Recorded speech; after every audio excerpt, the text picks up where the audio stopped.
Hello friends, welcome to my YouTube channel guide education. इस clip के माध्यम से हम लोग एक्सरसाइज 7.2 का क्वेश्चन नंबर 9 लर्न करेंगे। आइए देखते हैं। देखिए, क्वेश्चन नंबर जो 9 दिया हुआ है वो 2 पॉइंटों का कोऑर्डिनेट दिया हुआ है। पॉइंट ए और पॉइंट बी का कोऑर्डिनेट दिया हुआ है। पॉइंट ए और पॉइंट बी को मिलाने से जो लाइन सेगमेंट बनती है, उस लाइन सेगमेंट के क्या किए गए हैं, 4 इक्वल पार्ट किए गए हैं। कैसे किए गए हैं देखिए, मान लीजिए एक पॉइंट ए था आपका, एक पॉइंट बी है आपका। ए और बी को मिला दिया गया। ए और बी को मिलाने से क्या बन गया, एक लाइन सेगमेंट। ये जो लाइन सेगमेंट बन रही है, इसके हमने क्या कर लिए, 4 पार्ट कर लिए। कैसे किए 4 पार्ट भाई? 4 पार्ट इसको करने के लिए एक यहाँ से, एक यहाँ से, एक यहाँ से, ठीक, 1 2 3 4 पार्ट बन गए।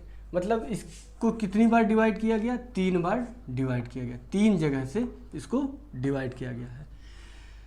मान लीजिए ये P1 पॉइंट है, ये P2 पॉइंट है और ये P3 पॉइंट है। अब अगर ये बात किया जाए, ए से लेकर P1 का डिस्टेंस बराबर होगा P1 से P2 का डिस्टेंस बराबर P2 से P3 का, P3 से PB का डिस्टेंस बराबर होगा। क्यों? क्योंकि चारों पार्ट इक्वल हैं, बराबर हैं। ठीक, तो ये कह सकते हैं अगर ए से लेकर P1 इक्वल है, ए से लेकर P1 तक और P1 से लेकर P2 तक इक्वल है, तो यह कह सकते हैं ए से लेकर P2 इक्वल टू होगा P2 से लेकर B। होगा कि नहीं? ए P2 इक्वल टू P2B, क्योंकि यहाँ से यहाँ तक का डिस्टेंस बराबर इसके डिस्टेंस के। कैसे होगा? मान लीजिए ए से लेकर P1 ए डी है, तो ए भी डी होगा, ए भी डी होगा, ए भी डी होगा। होगा कि नहीं डिस्टेंस? अगर यहाँ तक डी है, ए भी डी होगा। और दोनों को मिला दिया जाए, दोनों को अगर मिला दिया जाए तो कितना हो जाएगा, 2D। और इन दोनों को मिला दिया जाए तो ए कितना होंगे, ए भी भैया 2D ही होंगे। यहाँ से यहाँ तक मिलाया जाए तो ए भी 2D होगा।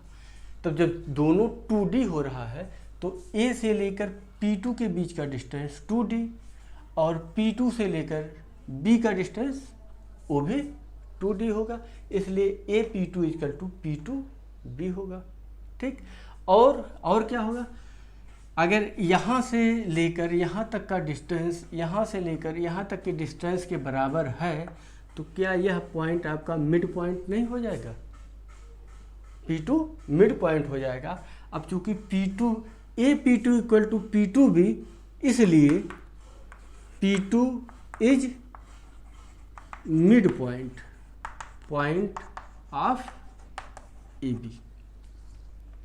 और अगर P2 AB का मिड पॉइंट है, अगर P2 AB का मिड पॉइंट है, तो क्या हम P2 का कोऑर्डिनेट निकाल लेंगे कि नहीं निकाल लेंगे? निकाल लेंगे। कैसे? मिड पॉइंट का कोऑर्डिनेट कैसे निकालते हैं? अगर हमको एब्सीसा पता करना हो x, तो क्या करेंगे, दोनों पॉइंट्स A और B के एब्सीसा को ऐड करके 2 से भाग दे देंगे, 2 से डिवाइड कर दे देंगे। क्या करेंगे, -2 और 2 + 2 ऐड करके 2 से डिवाइड कर दो। -2 + 2 0 हो गया, 0/2 इक्वल टू 0 हो गया, ये 0 हो गया। वाई अगर निकालना हो आर्डिनेट, तो क्या करेंगे, 2 इसका आर्डिनेट और इसका आर्डिनेट, 2 + 8 दोनों को ऐड करके 2 से डिवाइड कर देते हैं। तो क्या आ गया, 10/2 इक्वल टू 5। तो x और y मतलब P2 के कोऑर्डिनेट निकल गए। क्या आ गया P2 के कोऑर्डिनेट, 0 और 5 आ गया। लिख ले, यहाँ पर इसका आ गया 0 और 5 आ गया।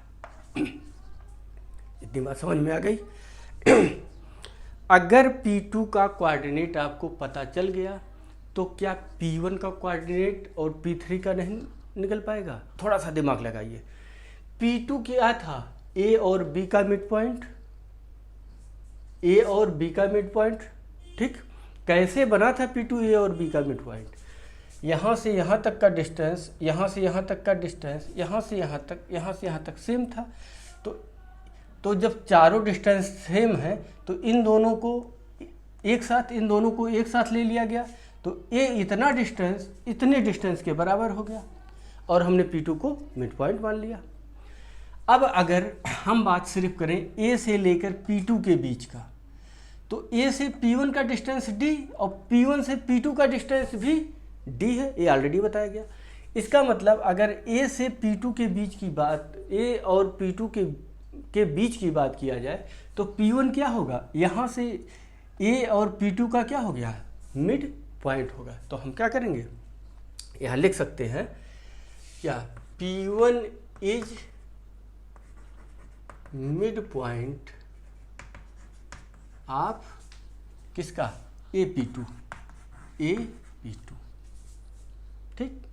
तो P1 अगर मिड पॉइंट है AP2 का, तो P1 के कोऑर्डिनेट निकालिए, x कैसे निकलेगा, A का एब्सिसा और P2 का एब्सिसा। A का एब्सिसा आपका -2 है और P2 का एब्सिसा हमने अभी निकाला 0 आया, बाई 2 कर लेंगे तो -2/2 = -1 आ गया। और ऑर्डिनेट की बात करें तो A का ऑर्डिनेट 2 प्लस P2 का ऑर्डिनेट 5/2 = 5 to 7/2 आ गया। ये तो आ गया आपका किसका, P1 के ऑर्डिनेट आ गए। P1 का मिल गया, क्या मिला P1 का, -1 7/2, ये आपका मिल गया -1 7/2, ये आपका P1 का मिल गया। अब इसी तरह से P3 का भी निकल जाएगा, क्योंकि P3 भी मिड पॉइंट होगा P2 और B का, ठीक है। ऐसे same as P3 is mid point of P2B। तो एब्सिसा x निकाल लेते हैं, कैसे, 0 +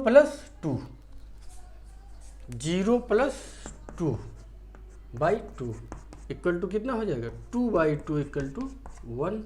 और ऑर्डिनेट अगर निकालेंगे तो 5 + 8/2, 5 + 8/2 13/2, ये आ गया। तो क्या आएगा इसका भैया, 1 और 13/2, ये आपके P3 का कोऑर्डिनेट आ गया, ठीक। देखिए, जब भी किसी लाइन सेगमेंट को इक्वल पार्टों में डिवाइड किया गया और वो इक्वल पार्ट 2 हैं, पार्ट कितने बने हैं, 2 बन रहे हैं, 4 बन रहे हों, 6 बन रहे हों, 8 बन रहे हो, it means part even number में हो रहे हों, पार्ट इवन नंबर में किए गए हों, जैसे 1 2 3 4 इवन नंबर, 4 इवन नंबर। अगर पार्ट आपके इवन नंबर में किए गए हों तो उन पार्टों को हमेशा मिड पॉइंट, उनमें क्या होगा, एक पॉइंट आपका पहले मिड पॉइंट होगा, उससे एक मिड पॉइंट निकल जाएगा, उस मिड पॉइंट से इसको मिड पॉइंट बना के इसका कोऑर्डिनेट निकाल लेंगे। ये मिड पॉइंट ऑलरेडी था, इसको मिड पॉइंट बना के इन दोनों के बीच का कोऑर्डिनेट इसको निकाल ली। तो ऐसे सबका कोऑर्डिनेट निकाला जा सकता है। लेकिन अगर यह ऑड नंबर में डिवाइड किया गया है, अगर डिवीजन आपका ऑड नंबर में है तो हमको रेशियो अलग से निकालना पड़ता है। जैसे क्वेश्चन नंबर 2 में जब ट्री सेक्शन किया गया था तो वहाँ पर हमने रेशियो अलग तरीके से निकाला हुआ था। तो ये रहा आपका क्वेश्चन, बहुत ही इजी क्वेश्चन था और बहुत शार्प माइंडेड क्वेश्चन था, ठीक है। क्वेश्चन ये भी नहीं था कि बहुत इजी है, बहुत आसान है, बस दिमाग लगाने की बात है, थोड़ा सा दिमाग लगा दिया, क्वेश्चन आसान हो गया, ठीक, ओके।